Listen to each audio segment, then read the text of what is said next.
ओम शांति। आज हम मधुर ईश्वरी महावाक्य साकार मुरली सुनेंगे 4 मार्च 2023 की। तो आज शिव बाबा समझा रहे हैं कि आप बच्चों को किसी भी बात में मूंझना नहीं है। अगर कोई बात में संशय आता है, मूंझते हो तो बाबा से पूछो। बाबा ने कहा कि बाबा तो पढ़ाते हैं, है ना। तो पढ़ाई अगर रोज अच्छे से पढ़ते हैं, अगर मिस नहीं करते मुरली, तो उसमें तो कभी संशय आ नहीं सकता, क्योंकि बाबा तो एक एक बात बहुत ही क्लियर करके हम बच्चों को समझाते हैं। बाबा ने कभी भी ऐसा किसी भी मुरली में नहीं कहा है कि मेरे बनने के बाद या ईश्वरी ज्ञान में आने के बाद आपके पास कोई समस्या नहीं आएगी, कोई परिस्थिति नहीं आएगी। ऐसा तो कभी भी नहीं कहा है। जबकि बाबा ने ये कहा है कि जितने भी आप इस ज्ञान मार्ग में जितने आगे बढ़ोगे, जितने रुस्तम बनेंगे, तो उतनी ही जो माया है वो भी रुस्तम बन करके आएगी। बाबा ने ये भी बताया है कि ऐसे ऐसे संकल्प जो अज्ञान काल में नहीं आए होंगे, ऐसे संकल्प आएंगी।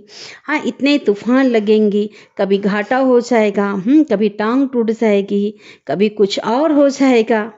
तो कई बार जो है बाबा के बच्चे, बाबा ने आज जो वर्णन किया है कि पहले कोई बीमारी नहीं होगी, और इस ज्ञान में आने के बाद कोई बीमारी आ गई, फिर क्या होता है, फिर उनका माथा खराब हो जाएगा, संशय आ जाएगा कि इससे अच्छा तो पहले ही अच्छे थे, क्योंकि पहले तो नहीं हुआ, अब ऐसा हो रहा है। इसलिए बाबा ने कहा विघ्न तो बहुत आएंगे, अंत तक आएंगे। कहते हैं ना, समस्या तो शमशान घाट तक आएगी। आज भी देखो, जब कोई मटका हम खरीदते हैं तो मटके को क्या करते, पहले बजा कर देखते हैं कितनी मजबूती है। तो इसी प्रकार से बेहद की बादशाही जब भगवान दे रहा है, ऐसे तो नहीं देगा ना, क्योंकि इतनी बड़ी यूनिवर्सिटी में हैं, बैठे हैं, तो पहले पेपर तो ज़रूर आएगा। और यहाँ जो पेपर आता है वो प्रैक्टिकल में जो आएगा, जो बातें आएंगी।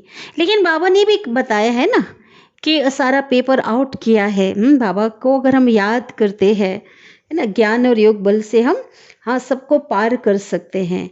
फिर बाबा ने कहा कि मैं पंडा हूँ, और फर्स्ट क्लास यात्रा जो है बाबा हमें सिखलाया है बाबा ने।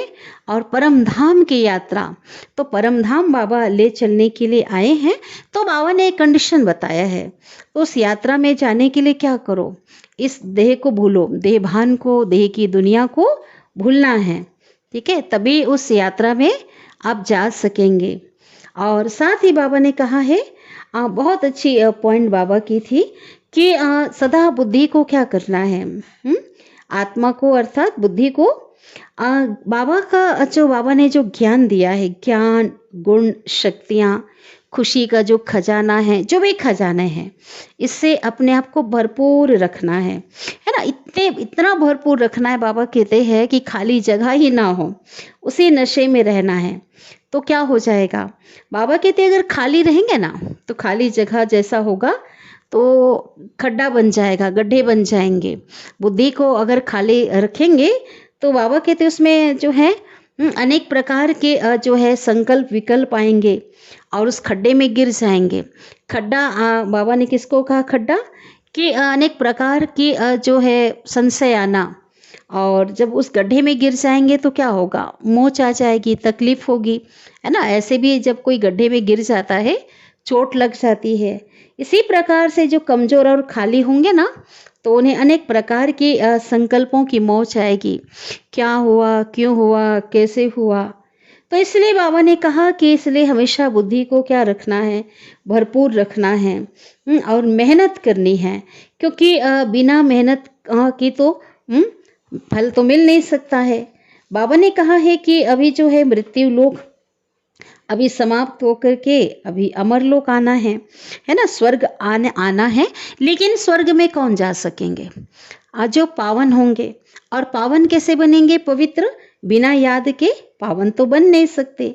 वो भी बाबा कहते थोड़ी बहुत याद से कुछ नहीं होगा, इसलिए अभी श्वासों श्वास, है ना, निरंतर एक बाबा को याद करेंगे, तभी संपूर्ण निर्विकारी बनेंगे। और इतने योग बल चाहिए, बाबा कहते उतना निरंतर योग से ही क्या होगा, जो 63 जन्मों के जो विकर्म हैं, पाप हैं, वो भस्म होंगे और पुण्य आत्मा बन जाएंगे। तो बाबा ने कहा बाबा पर क्या करना है, अपने को समर्पण करना है। तो इस प्रकार से बाबा ने कहा कि मैंने जो ज्ञान आप बच्चों को दिया है उसको समझ करके आप बच्चों को औरों को भी समझाना है ना। जितना अगर औरों को नहीं समझाएंगे तो प्रजा कैसे बनेगा, है ना। तभी तो प्रजा बनेगी, और प्रजा अगर नहीं बनाएंगे तो राजा बन नहीं सकते हैं। इसलिए बाबा ने कहा हर एक को संदेश देना है और अपने आप को चेकिंग करनी है। अपने आप से बाबा ने कहा चिंतन करना है कि बाबा हमें मिला है तो क्या हमें उतनी खुशी है। अपने को कहीं ऐसा तो नहीं कि पहले की तरह साधारण समझ कर चल रहे हैं।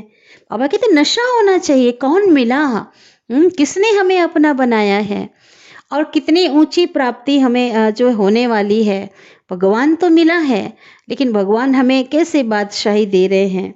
तो इस प्रकार से बाबा ने हम बच्चों को ढांढस भी बंधवाया है कि अभी यात्रा खत्म नहीं हुई है। यात्रा अभी, आप बच्चों की रूहानी यात्रा अभी पूरी नहीं हुई है, अभी तो रूहानी यात्री हो आप। इसलिए बाबा ने कहा कि थोड़ा सा समय अभी बाकी है, आप मंजिल पर पहुंचने वाले हो, है। और मैं साथी हूँ, मैं पंडा हूँ, मैं बीच में छोड़कर नहीं जाने वाला हूँ। मैं तो गाइड बनकर आया हूँ ना, पूरी मंजिल तक पहुंचा के रहूँगा। इसलिए जो है आप जो बच्चे हो वो थकना नहीं, घबराना नहीं, और वो जो मंजिल है बिल्कुल समीप है। तो इसलिए बाबा ने हमें बहुत अच्छे से समझाया। और एक बात बाबा ने कहा कि ऐसा नहीं कि मैं अपने मन से कुछ भी कर लूँ।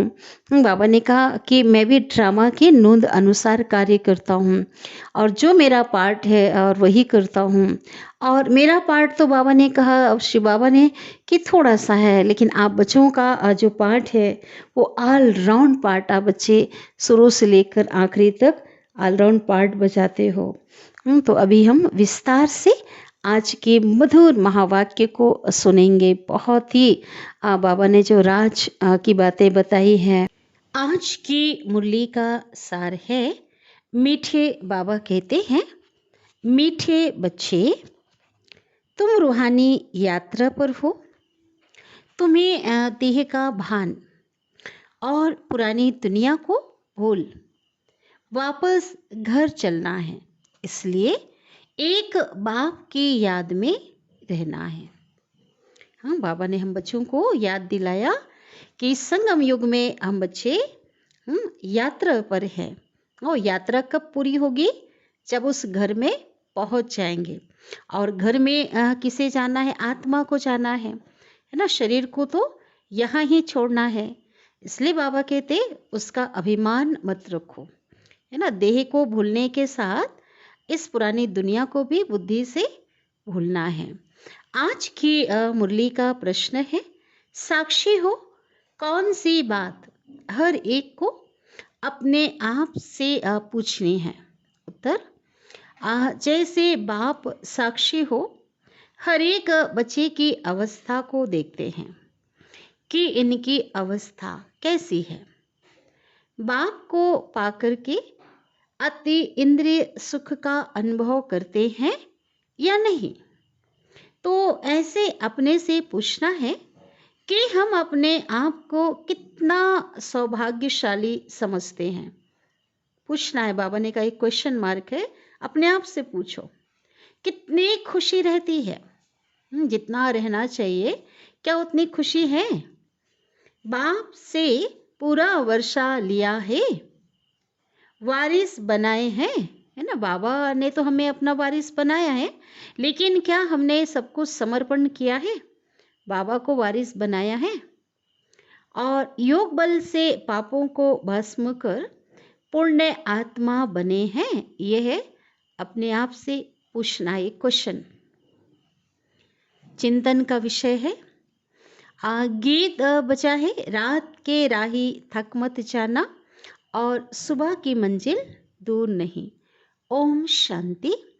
यह बच्चों को समझाया हुआ है कि जैसे आत्मा शांत स्वरूप है, वैसे ही परम पिता परमात्मा भी शांत स्वरूप है, शांति का सागर है। और ओम का अर्थ भी समझाया हुआ है।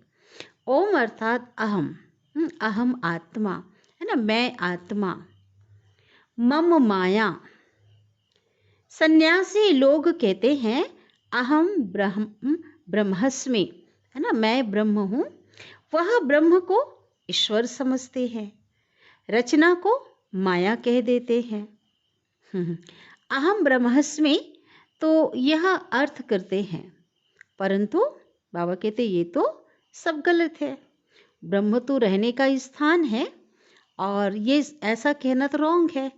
अहम कौन है? अहम तो आत्मा है ना, मैं तो आत्मा हूँ, कोई ब्रह्म तो हूँ नहीं। तो जो ऐसा कहते हैं वो गलत है।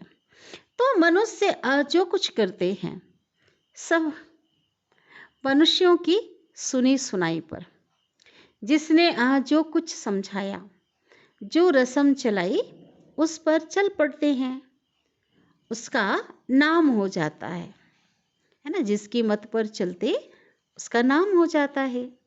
तो यह भी ड्रामा में नूंद है। जो कुछ भी हो रहा है बाबा कहते वो नूंद के अनुसार ही हो रहा है। तो अब बाबा कहते हैं, शिव बाबा हम बच्चों से कहते हैं, हे राही। अब पूछते हैं कहाँ के राही? परम धाम के राही। हम राही, हमारी जो यात्रा शुरू हो चुकी है ना, तो हम अभी राही हैं। तो यह हो गई रूहानी यात्रा, रूहों के लिए। क्योंकि हम ये यात्रा मन बुद्धि से करते हैं, हम आत्माएं, कोई शारीरिक यात्रा तो है ही नहीं। आत्माओं के वापिस जाने के लिए यात्रा है। हाँ, अभी अभ्यास कर रहे हैं और फिर ऐसे ही एक क्या करेंगे, शरीर को छोड़कर परमधाम निवासी बन जाएंगे, आत्मा चली जाएगी। लेकिन बाबा कहते गाइड तो जरूर चाहिए ना। घर का रास्ता दिखाने के लिए गाइड तो ज़रूर चाहिए।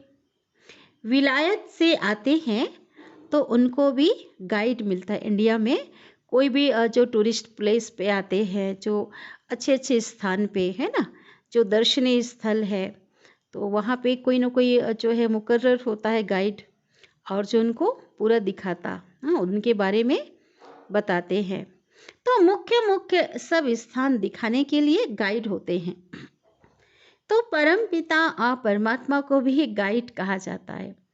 तो पंडों को भी गाइड कहा जाता है ना। कौन पंडे? दो प्रकार के पंडे, जिस्मानी पंडे जो होते हैं ना, रूहानी पंडा तो बाबा है, और जो पंडे जो तीर्थ यात्रा में अगर जाते हैं तीर्थ स्थान पे, तो वहाँ पे जो गाइड करते दिखाते उनको पंडा कहते हैं। तो पंडों को भी क्या कहते हैं? गाइड कहा जाता है। तो शिव बाबा कहते हैं, बच्चे अब मैं आया हूँ तुम बच्चों को वापिस घर ले जाने। तो ये कितनी फर्स्ट क्लास यात्रा है। क्यों फर्स्ट क्लास कहा? क्योंकि इस यात्रा में कोई खर्च नहीं है, इस यात्रा में कोई थकान नहीं है, इस यात्रा में कोई टाइम नहीं लगता, इस यात्रा में कोई दुर्घटनाएं नहीं होती है। इसलिए बाबा कहते और ये जो है यात्रा है बहुत फर्स्ट क्लास है, सुखद यात्रा है, जिसके लिए भक्त लोग आधा कल्प से भक्ति करते आए हैं। कहते हैं आओ हमको अपने परम धाम में ले चलो। अब वह जिस्मानी यात्राएं हैं, है ना, अभी तक जो भी तीर्थ यात्राएं किया वो शरीर से किया। तो बाबा कहते हैं वो अनेक प्रकार की है। कभी बद्रीनाथ की यात्रा है, कभी जो अमरनाथ की यात्रा कर रहे हैं, वो अनेक प्रकार की यात्राएं जन्म जन्मांतर किया। कितने जिस्मानी पंडे हैं, लेकिन रूहानी पंडा, वो सच्चे तीर्थ यात्रा कराने वाला, वो कौन है? शिव बाबा, वो एक ही है। उन्होंने फिर पांडव सेना, शक्ति सेना दिखाई है, किसमें? शास्त्रों में, और युद्ध दिखाया। लड़ाई की तो यहाँ बात ही नहीं है। बाबा बैठ समझाते हैं, हे मीठे बच्चे, पहले तो यह निश्चय होना चाहिए कि बरोबर वही बाप है। परमात्मा हमारा वही पिता है। तुम्हारा बुद्धि योग बाबा के पास आना चाहिए। बाबा आया हुआ है, शिव बाबा परम धाम से इस सृष्टि पर आया हुआ है। क्यों आया है? हमको वापिस ले जाने के लिए। यहाँ यह है दुख धाम, पतित दुनिया नर्क। हेल नाम तो गाया जाता है ना, अंग्रेजी में हेल हेल कहा जाता नर्क को। गाते भी हैं, लेफ्ट फॉर हेवनली अबोर्ड। तो जरूर कोई चीज है ना, मनुष्य तो जानते ही नहीं हैं, सिर्फ कह देते हैं। कि कोई मर जाता है तो कहाँ गया कहते, स्वर्ग गया कहते, है ना। रस्म रिवाज जो चली आ रही है सो कह देते हैं फलाना ज्योति ज्योत समाया, अर्थात आत्मा परमात्मा बन गई। यही हुआ ना, ज्योति ज्योत में समा गया, माना आत्मा परमात्मा बन गई। परंतु बाबा कहते ऐसा तो होता नहीं है, आत्मा तो अविनाशी है और परमात्मा भी अविनाशी है, उसमें समाने की बात तो है ही नहीं ना। तो यह नहीं जानते कि ड्रामा है। आत्मा इमॉर्टल है, अविनाशी है, और उस अविनाशी आत्मा में 84 जन्मों का पार्ट भरा हुआ है। परम आत्मा में भी पार्ट भरा हुआ है ना, हर आत्मा में। और वैसे परमात्मा में जो नूंद है उनके भीतर जो पार्ट का वही बजाएंगे। तो इसको कहा जाता है ड्रामा की कुदरत। इसलिए शिव बाबा मुरलियों में कहते हैं ना कि मैं भी जो है ड्रामा के बंधन में बांधा हुआ हूँ। ऐसा नहीं कि मैं परमात्मा हूँ तो कुछ भी कर लूँ। बाबा कहते ऐसा नहीं है, मैं वही कार्य करूँगा जो कि मेरे अंदर नूंद है और जो मेरा पार्ट है। परमात्मा से भी तुम पार्टधारियों का तो और ही जास्ती पार्ट है ना, क्योंकि शिव बाबा तो कल्प के अंत में एक बार संगम युग में आते हैं और बाबा कहते आप बच्चे तो ऑल राउंड पार्ट बजाते हो, है ना, सतयुग से लेकर के लास्ट तक।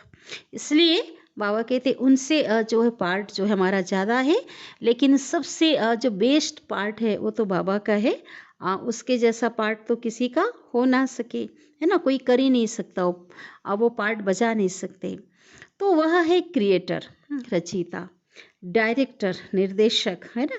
कौन सा, इस सृष्टि रूपी रंगमंच में जो ड्रामा है, इस ड्रामा के क्रिएटर डायरेक्टर।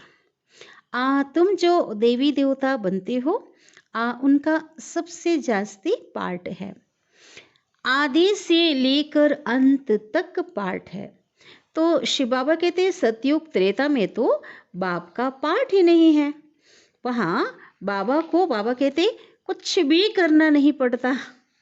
कहाँ पे, शिव बाबा का तो कुछ पार्ट ही नहीं है ना, सतयुग में तो कोई रोल ही नहीं है। तो शिव बाबा कहते हैं उस समय तो बाबा ने कई मुरलियों में बताया कि बाबा रेस्ट पीरियड में होता है, उस समय बाबा का कोई पार्ट नहीं। इस समय मैं बहुत सर्विस करता हूँ, है ना। तुम बच्चों को भी और भक्तों को भी राजी करना पड़ता है, बहुत बड़ी बात है ना। बहुत बड़ी बाबा की जिम्मेवारी बाबा के ऊपर कि अपने बच्चों को भी साक्षात्कार कराना है, बच्चों को मदद करना है ना। जो कुछ भी है बच्चों को पढ़ा रहे हैं, पालना करते। लेकिन जो भक्त हैं, तो भक्त जो पुकार रहे हैं, जो भिन्न भिन्न नाम रूप से उसे याद कर रहे हैं, पूजा कर रहे हैं, तो उनको भी भावना का भाड़ा भगवान को देना होता है। तो इस समय बाबा का डबल पार्ट है, जो सर्विस करनी पड़ती है। भक्तों को साक्षात्कार होता है तो वो क्या समझते हैं, है ना, चाहे किसी देवी देवताओं का साक्षात्कार हो जाए, आज जिस पे वो आस्था रखते हैं, तो अगर उनको दर्शन हो जाता है तो एक झलक देखकर क्या समझते, बस हमने ईश्वर को पा लिया। तो भक्तों का नाम कितना है, वह है भक्तमाला। वो भक्ति मार्ग में है ना, और यहाँ है बाबा कहते रुद्रमाला, ज्ञान मार्ग में रुद्रमाला। ज्ञान माला में भक्ति नहीं है, वह तो ज्ञान सागर से ज्ञान धारण कर, अभी जो हम बच्चे ज्ञान सागर से ज्ञान धारण कर भक्तों का भी उद्धार करते अर्थात उन्हें सद्मार्ग दिखाते हैं, है ना, परमात्मा का परिचय देते। उन्हों को ही की ही फिर रुद्रमाला बनती है।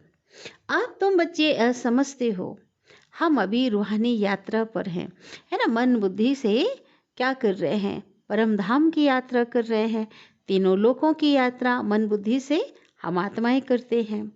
तो गृहस्थ व्यवहार में रहते हुए याद बढ़ानी है ना, मुख्य, क्योंकि याद है ना, इसलिए बाबा कहते, कितना बाबा ने जो है कल की मुरली में बताया ना बाबा ने, 3 तारीख की मुरली में बाबा ने टाइम बांटा है। चलो जॉब करते हो, कुछ काम करते हो, तो उससे अलग जो समय निकाल करके मुझे याद करो, क्योंकि याद से ही सब कुछ होना है, प्राप्ति याद से है, कमाई है याद से ना, और याद से ही पावन बनना है, विकर्म विनाश होना है। इसलिए बाबा कहते हैं याद की यात्रा को बढ़ाओ। वह है बहुत स्वीट चीज। वह है बहुत स्वीट चीज। क्या? बाबा की याद जो है बहुत मीठी है ना। बाबा मीठा, तो उसकी जो याद है वो भी ना बहुत मीठी सुखद है। बाबा रचयिता भी है, बच्चों को क्रिएट करते हैं। ब्रह्मा अमुक वंशावली बनाया है। सब कहते हैं हम शिव बाबा के बच्चे हैं। फिर डायरेक्शन मुख्य देते हैं। मुख्य डायरेक्शन कौन सा है? मन मनाभो। मन को मुझ में लगा दो, या मन से मुझे याद करो। तो शिव बाबा कहते हैं कि मैं अभी आया हुआ हूँ, प्रैक्टिकल में साकार हुआ हूँ, और तुमको पढ़ाने के लिए। हूबहू 5000 वर्ष पहले मैंने यह राजयोग सिखाया था। मैं निराकार आत्माओं से बात करता हूँ। तुम अपने आर्गन्स का, इस शरीर का आधार लेते हो, मैं इनके आर्गन्स का आधार लेता हूँ, है ना। बाबा कहते मैं निराकार हूँ, तो मैं निराकार ब्रह्मा के तन का आधार लेता हूँ, और तुम निराकार जो आत्माएं हो अपने शरीर का आधार लेती हो। अब तुमको वापिस आना है, इसलिए इस पुरानी दुनिया को भूलना है। बाबा कहते यहाँ तो रहना नहीं है, अगर नहीं भूलेंगे तो क्या हो जाएगा, बहुत कठिनाई जाएगी घर वापिस आने के लिए, है ना, अटक के रह जाएंगे। इसलिए बाबा कहते हैं भूलो। इसको ही सन्यास कहा जाता है ना। बाबा कहते बुद्धि से सन्यास, कि तुम दुनिया में रहो लेकिन दुनिया तुम में ना हो, कोई आसक्ति ना हो, इसमें बुद्धि बिल्कुल क्या हो, बुद्धि से किनारा किया हुआ हो। तो पहले पहले तो निश्चय करना है कि मैं आत्मा हूँ, देह नहीं। इस देह का जो भान है भूल जाना है, पुरानी दुनिया को छोड़ना है ना। अब मैं वापिस लेने आया हूँ, शिव बाबा कहते, तो मेरी श्रीमत पर चलो। इस देह सहित देह के सब संबंध आदि भूल जाओ, बुद्धि से भूलना है। भूलना माना सबके प्रति जो संबंध है वो अलौकिक संबंध हो, आत्मिक पवित्र संबंध, पवित्र दृष्टिकोण, ये कहना है बाबा का। भूलना माना एक अलौकिक संबंध रखना है। तो बाबा ने कहा एक बाप को याद करना है। मेहनत तो याद की करनी है ना। बाबा कहते बिना मेहनत की कोई बादशाही थोड़ी मिलेगी, बिना मेहनत का फल तो मिल नहीं सकता। विश्व का मालिक बनना है। जो नॉलेज मेरे में है अब वो तुम्हारे में आ गई है, इसलिए क्या बन गए? मास्टर ज्ञान सागर। तुमको संक्षेप में और डिटेल में भी समझाया जाता है। बीज से, चैतन्य बीज जो शिव बाबा है, इतना सारा झाड़ निकलता, पूरा कल्प वृक्ष मनुष्य सृष्टि समाया हुआ है ना। फिर झाड़ की डिटेल में अगर जाएंगे तो बहुत विस्तार है ना। झाड़ के तने से फिर डालियाँ निकली, फिर उसमें धर्म पिताएं, फिर उसकी, और ऐसा करते करते बाबा कहते अगर डिटेल में जाएंगे तो बहुत विस्तार है ना। आप जो पत्ते हैं, छोटे छोटे मठ, पंथ, आश्रम, समाज। तो बाबा कहते हैं अब इस पुराने झाड़ को भी भूल जाओ, है ना, क्योंकि मैं नया सैपलिंग लगा रहा हूँ, नई दुनिया का कलम लगा रहा हूँ। ये झाड़ तो जड़ीबूट है ना, और ये तो नष्ट होना है, इसलिए भूल जाओ। आप सिर्फ मुझे याद करते रहो। भगवानु वाच, मैं तुमको राजयोग और रचना की नॉलेज देता हूँ। यह रचना कैसे रचता हूँ, कैसे वृद्धि को पाती है, तो बाबा कहते ये सब समझाता हूँ। तो यह है ड्रामा को समझना। सो तो मनुष्य ही जानेंगे ना। बाबा ने कई बार कहा अब जानवर तो नहीं जानेंगे ना, भगवान मनुष्य को ही समझाते हैं। भगवान पढ़ाएंगे भी तो मनुष्यों को। मुख्य है गीता, है ना। गीता सर्वशास्त्र शिरोमणि है, भगवान के द्वारा गाई हुई। गीता का नाम है, गीता में है भगवानुवाच। ऐसे नहीं कि व्यास भगवानुवाच, नहीं, कहते हैं श्री कृष्ण भगवान ने गीता सुनाई। व्यास ने बाबा कहते लिखी, कृष्ण ने गीता सुनाई और लिखने का काम व्यास ने किया। तो बाबा कहते हो तो पीछे लिखी गई है, इस समय लिखें वो तो विनाश हो जाएगी, है ना। भगवान तो प्रैक्टिकल में इस समय गीता ज्ञान सुना रहे हैं, इस समय लिखे तो फिर तो विनाश होना है नई दुनिया आने से पहले। तो तुम यह सभी करके 2-4 हजार बनाएंगे, वह गीताएं तो लाखों करोड़ों के अंदाज में है। फिर भी बाबा कहते यही पुराने शास्त्र निकलते हैं जिससे फिर कॉपी करते हैं। समझ आया? माना बाबा कहते बाबा जो इस समय जो पढ़ा रहे हैं बच्चों को, और इसके ही कुछ ना कुछ पन्ने जो है पुराने शास्त्र खुदाई में निकलेंगे, जो रह जाएंगे, और उससे फिर क्या करते, विस्तार करते जाते हैं, कॉपी करते हैं।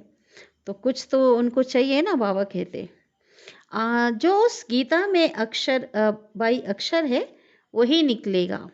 ड्रामा में भी वही नूंद है। जिस समय शास्त्र लिखे हैं उसी समय पुनः वो लिखेंगे। लक्ष्मी नारायण भी वही बन रहे हैं जो पहले बने थे, वही उनके महल आदि वही बनेंगे, है ना। जैसे बने थे, जिस समय बने थे, वैसे ही सब कुछ फिर से बनना है। तो शिव बाबा कहते हैं इस समय बाबा ने इस कल्प वृक्ष का और ड्रामा का ज्ञान दिया है।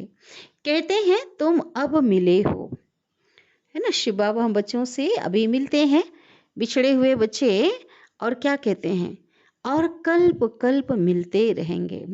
हर 5000 वर्ष बाद जब चक्र पूरा होने का समय आएगा तो बाबा कहते फिर मिलते रहेंगे। भगवानुवाच भी लिखा हुआ है ना कि मैं तुमको राजयोग सिखाता हूँ। भगवान नई सृष्टि रचते हैं तो जरूर उनको राजा बनाएंगे, है ना। नई सृष्टि में राजा बनाएंगे। किनको बनाएंगे? जो राजयोग सीखते हैं, नंबर 1 जो आत्मा है उनको राजा बनाएंगे। आप द्वापर का तो नहीं बनाएंगे ना, और कहते सतयुग का बनाऊंगा ना, द्वापर का थोड़े बनाऊंगा।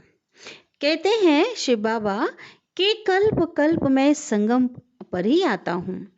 गाइड तो अंत तक साथ होगा ना, मैं गाइड हूँ तो बीच में थोड़ी छोड़ दूंगा, है ना। बाबा कहते यात्रा तो अभी पूरी हुई नहीं है, इसलिए अंत तक साथ होगा। वह गुरु लोग तो मर जाते हैं, फिर उन्हों की गद्दी चलती है। उनके जो शिष्य होंगे अब वो क्या करते, वो बैठते हैं, गद्दी चलती है ना गुरु की। तो बाबा कहते हैं मुझे तो सबको वापिस ले जाना है ना। बाबा कहते हैं मैं सदगुरु, कोई मरने वाला तो हो ही नहीं, है ना। तो कोई गद्दी पर बैठे ऐसी कोई बात नहीं है, मैं तो सबको ले जाने आया हूँ। वो गुरु तो अपने से चले जाते हैं, और तो किसी को लेकर नहीं जाते हैं, शरीर छोड़कर तो खुद चले जाते। मैं अपने पूरे समय पर आता हूँ। तो यह बातें और कोई समझा नहीं सकते। मन मना भव का जो अक्षर है वो गीता में भी आदि और अंत में है ना, शुरू में भी है और आखिरी में भी है। और लेकिन अर्थ लोग नहीं समझते हैं इसका, जो बाबा कहते अर्थ नहीं समझते। यही कहते हैं मनमना भव का अर्थ है कि मुझे याद करो तो मैं तुमको विश्व का मालिक, इन लक्ष्मी नारायण जैसा बनाऊंगा, राजाओं का राजा बनाऊंगा। उसी सूर्यवंशी और चंद्रवंशी घराने में तुम पुनः जन्म लेंगे। बाबा कहते हैं शरीर छोड़ेंगे सतयुग में तो पुनः जन्म तो उसी कुल में लेंगे ना, उसी घराने में। अभी तुम कलयुग में हो, और कलयुग से तुमको मैं सतयुग में ले जा रहा हूँ। मैं कल्प कल्प आकर के स्थापना करता हूँ, इस समय ही आऊँगा ना। हम भी ड्रामा के वश हैं, साक्षी होकर के हर एक की अवस्था को देखते हैं। बाबा कहते हैं, कैसे साक्षी होकर कि हर आत्मा एक्यूरेट पार्ट बजा रही है ना, जो उसका नोंद है, जो बजाना चाहिए वही हो रहा है, वही बजा रही है। जो कुछ हो रहा है राइट है, और कल्प पहले मुआफिक हो रहा है। इसलिए बाबा कहते हैं, मैं साक्षी होकर के देखता हूँ और हर एक की अवस्था को भी साक्षी होकर देखता हूँ। इनकी इस समय अवस्था कैसी है ना, बच्चों की जो स्टेज है पुरुषार्थ की, उसको भी देखते हैं। तो बेहद के बाप को पा करके आतिंद्रिय सुख को पाते हैं या नहीं? हर एक अपने दिल से पूछे, हम अपने को कितना सौभाग्यशाली समझते हैं। बाप के बच्चे बने हैं तो बाप से क्या पूरा वर्षा लिया है? ऐसे भी नहीं कि बाबा सबको लक्ष्मी नारायण बनाएंगे। बाबा कहते ऐसा तो हो नहीं सकता, ये तो पढ़ाई है, जितना जो पुरुषार्थ करे। सारी बात तो पुरुषार्थ पर है। स्कूल में पढ़ा जाता है, तो एम ऑब्जेक्ट रहती है ना। तुम जानते हो, हमें 5000 वर्ष पहले मुआफिक 5000 पहले मुआफिक हूबहू बाप आकर के शिव बाबा हमें वैसे ही राजयोग सिखला रहे हैं। भगवानो वाच, भगवान कहते हैं, मैं तुमको पतित मनुष्य से पावन देवता बनाता हूँ। गॉड पढ़ाते हैं तो ज़रूर गॉड गॉडेस बनाएंगे ना, अपने जैसा गुणवान बनाएंगे, देवता बनाएंगे। परमात्मा तो देवतुल्य बनाते हैं। जैसे बैरिस्टर बनाते हैं। भक्ति मार्ग में भगवती भगवान कहते हैं। बाबा कहते गॉड गॉडेस कह देते हैं, लेकिन है तो असल में वो देवी देवताएं। लेकिन चूंकि मैंने उनको ऐसा बनाया है और ना जानने के कारण उनको भी ऐसा कह देती। आदि सनातन देवी देवता धर्म कहा जाता है। तुम जानते हो कैसे बाबा आकर के हमको पढ़ाते हैं।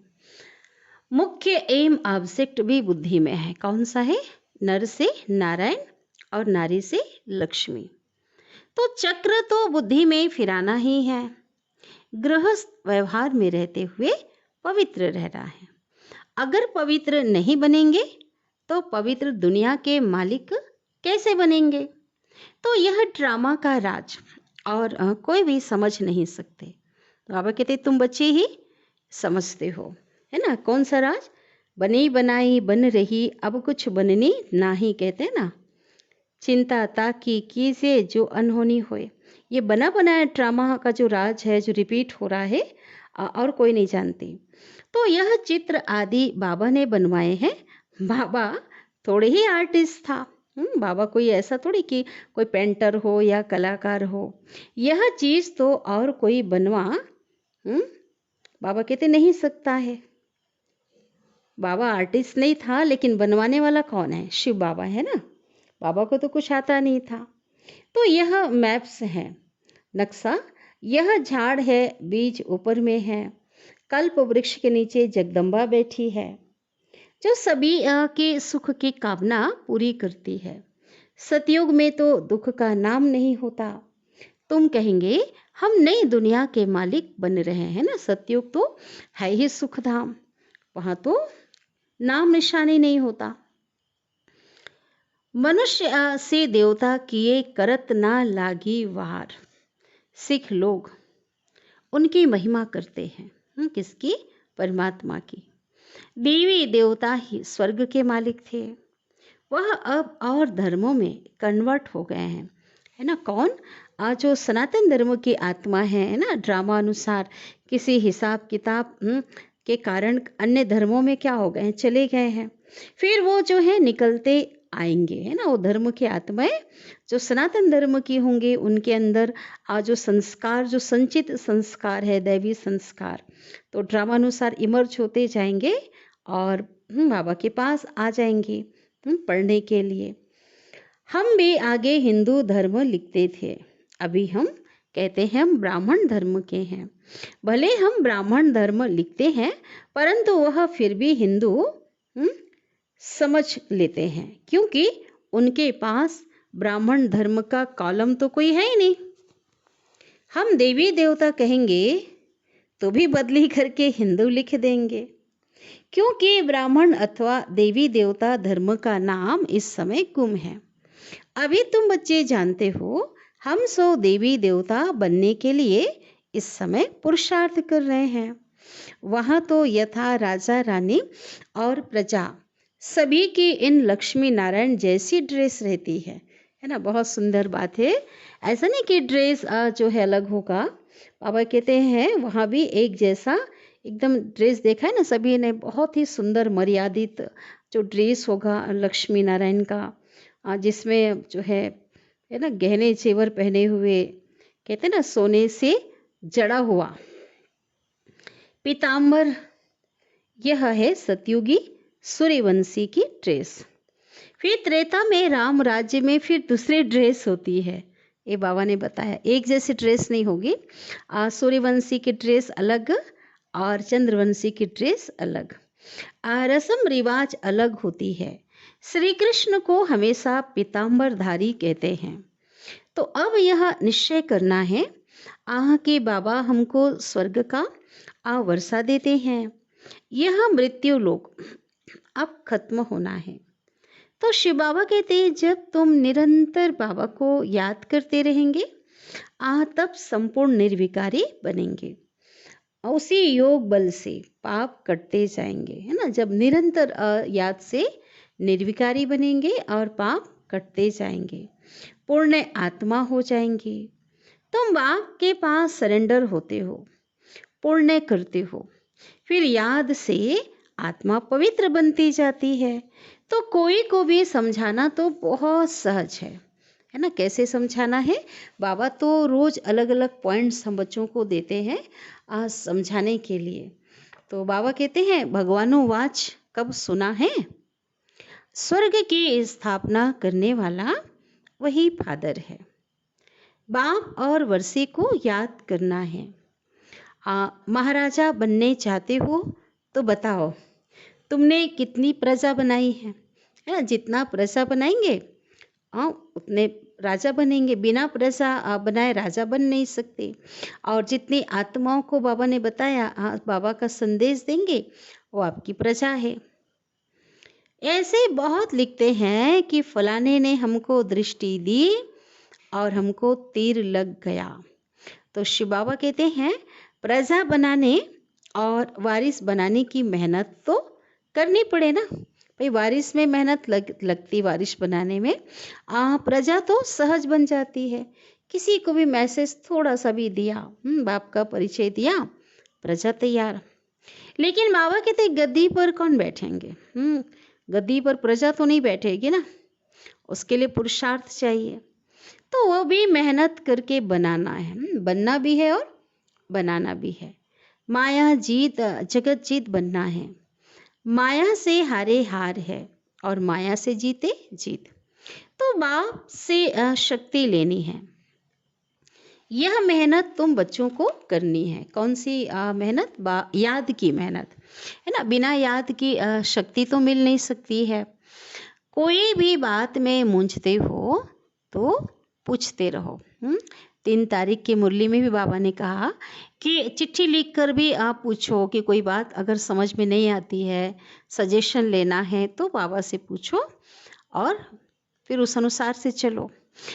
तो बाबा पढ़ाते हैं, इसमें कोई संशय नहीं आना चाहिए। अनेक प्रकार के संकल्पों के तूफान तो आएंगे ही। बुद्धि योग तोड़ने की कोशिश करेंगे, तूफान लगेंगे, माया खूब हैरान करेगी। फिर कहेंगे यह तो माथा ही खराब हो पड़ा है। जो बीमारी आदि कभी हुई नहीं सो अब होती रहती है। देखो माया कैसे आती है। तो बाबा कहते हैं अगर कभी बीमारी नहीं हुई माना और ज्ञान में आना आ करके अगर मान लो कोई बीमार पड़ जाते हैं, फिर उनकी बुद्धि क्या काम करेगी? उल्टा जो है काम करेगी। बुद्धि उल्टा सोचेगी, कहेंगे पहले तो बीमारी हुई नहीं और अभी जब से इस ज्ञान में आए हैं तो क्या हो रही है? बीमारी हो रही है। तो बाबा ने बताया हुआ है ना कई बार। इसलिए बाबा कहते हैं कि ज्ञान और योग क्यों कहते बाबा तो कहते हैं विघ्न तो बहुत आएंगे। बाबा ने कभी ऐसा नहीं कहा कि मेरे बन जाओगे तो विघ्न नहीं आएंगे। बाबा ने बताया हुआ है विघ्न बहुत आएंगे, लेकिन इसमें कमज़ोर नहीं बनना है। अच्छा, बाबा से याद प्यार ले लेते हैं। बाप दादा मीठी मीठी मम्मा का सिकिलिदे बच्चों प्रति याद प्यार और गुड मॉर्निंग। रूहानी बाप के रूहानी बच्चों को नमस्ते, और हम रूहानी बच्चों के रूहानी माता पिता बाप दादा को याद प्यार, गुड मॉर्निंग और नमस्ते। शुक्रिया बाबा, शुक्रिया आपका दिल से पद्मा पदम गुणा शुक्रिया। धारणा के लिए मुख्य सार, बाप ने जो फर्स्ट क्लास यात्रा सिखलाई है, उस यात्रा पर रहना है। श्रीमत पर देह सहित सब कुछ भूलना है। दूसरी पॉइंट, कभी भी माया के तूफानों में कमजोर व संशय बुद्धि नहीं बनना है। किसी भी बात में मूंझना नहीं है, है ना। अगर मूंझते हो तो बाबा से पूछो। वरदान देते सदगुरु बाबा, सदा भरपूरता की अनुभूति द्वारा टेढ़े रास्ते को सीधा बनाने वाले,